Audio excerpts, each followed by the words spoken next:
My name is Yolanda Norton. I am a professor of Hebrew Bible scholar, and the executive director of the Global Arts and Theology Experience. Within the context of the National Benevolent Association, I serve as an educational specialist for the Young Adult Leadership Development Program Department. And in that context, I work with the Black Women's Leadership Experience, and I'm really excited that we are launching this new peer learning group for BIPOC women of color, and having the space with young adults to explore issues of faith, social justice, care, and really how to launch into new phases in life.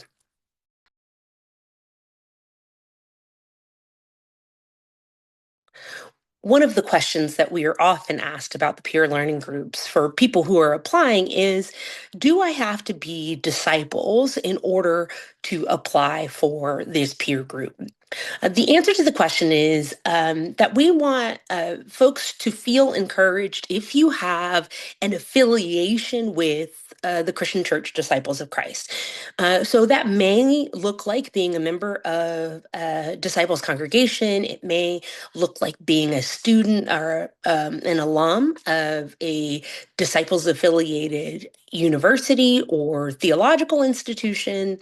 It may mean having participated in a ministry, a nonprofit ministry, a global ministry that is connected with disciples of Christ. So we really want to maintain the integrity of our disciples' identity. And in doing that, it is very disciples to have a kind of ecumenical and open approach to how we engage folks in our peer learning groups.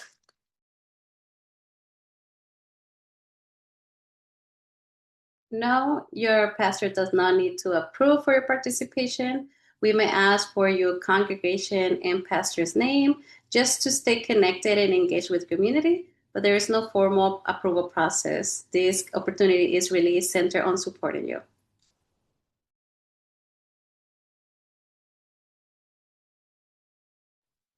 We'd never want to assume that people understand all of the acronyms or jargon that surround our documentation. And so, just in case you're wondering what BIWOC is, BIWOC means Black, Indigenous, Women of Color.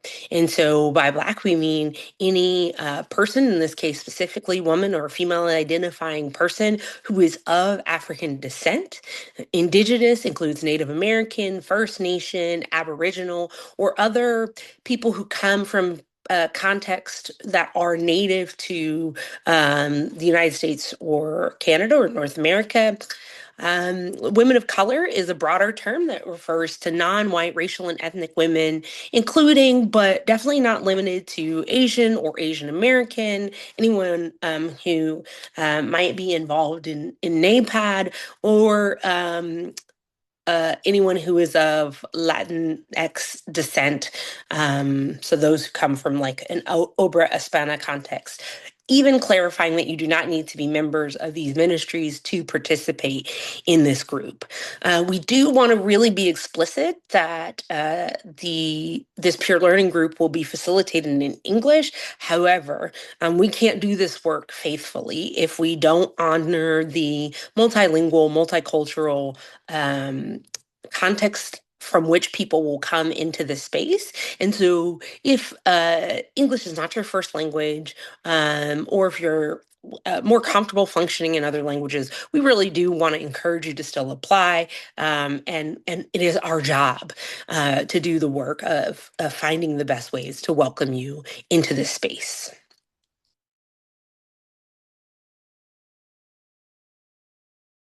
Yes, absolutely. Your work matter whether you serve full-time, part-time, or as a volunteer.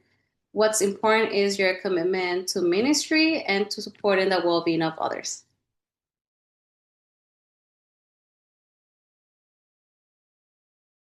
In this wonderful new peer learning group, we are adopting a 1 year model, and we are really wanting to consider all of the ways that peer learning groups can take shape at MBA. And in this context, we will be meeting twice a month over the 12-month period, and we'll have two in-person or hybrid meetings that will be more retreat style so that we can get to know one another, really engage in some spiritual, collective, communal practice. And I know for a lot of people, you have work commitments, you have family commitments, and there might be this question of what if I can't make it to all the meetings? So we absolutely expect your commitment and active participation throughout this journey. It's really important that if you're committing to being in this space, that you are present. So not just present on the screen or physically present in the spaces that we gather, but you can come to the space emotionally and spiritually present. We do still honor that life happens.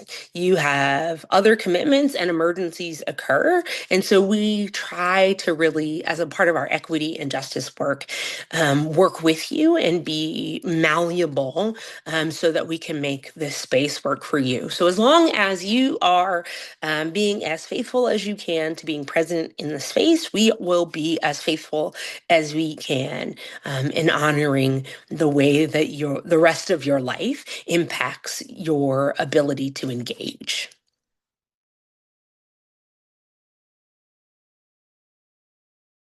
You can absolutely continue. This program is committed to you as a person, not your job title or position. Your journey and growth are what matters the most.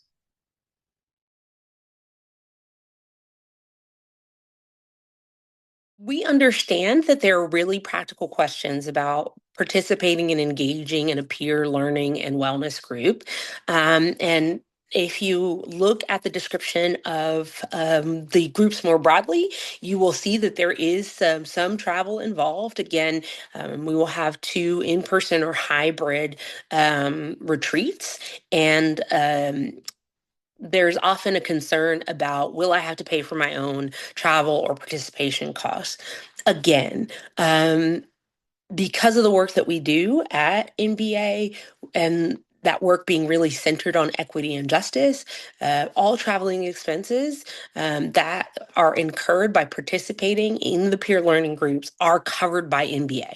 That includes transportation, lodging, and meals. We want to make sure that there are as few barriers as possible to you being fully present in this space.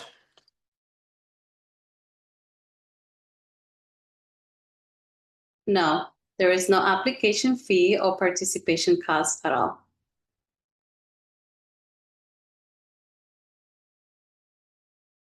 So it's a really important question. How do I apply to this BIWOC peer learning and wellness group?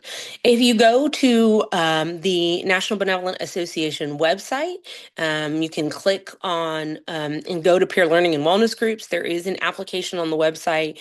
The application can't be saved, but it is relatively easy. So what we might encourage you to do is to look on the application, copy and paste the questions if you want to process it separately, and to a Word document or a Google Doc, answer how you feel appropriate, and then go back in and copy and paste your answers into the portal on the website. If you have any questions during the application process, we do want to encourage you to reach out. We want to be as supportive as possible in ensuring that you are able to complete the application and can become a part of this exciting new venture.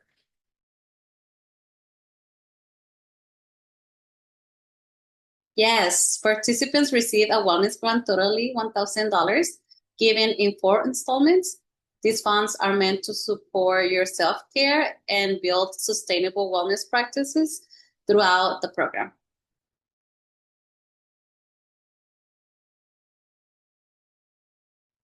This is an intentionally small and intimate group, about 8 to 10 young adult women between the ages of 22 and 30.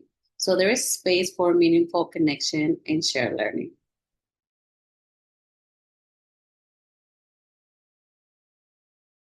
As the world changes, there are all kinds of questions about what constitutes ministry involvement. In this context, you may be wondering what types of ministry qualify for participation in this peer learning group. Again, the world is changing. So some ministry happens in the church, but your work does not need to be congregationally based. Ministry can include all kinds of things. It can include working for community organizations, health and social services organization, social justice work, community organizing, or working for non-religious organizations that are really concerned with with compassion and care. And so, what is important to us at MBA and in the peer learning group team is that you have vocational work that focuses on the well-being and thriving of other people. If that is your work in the world, then that is our the work that is concerning to us. That is what we mean by ministry. And so we really want you to provide support for people who are caring for others.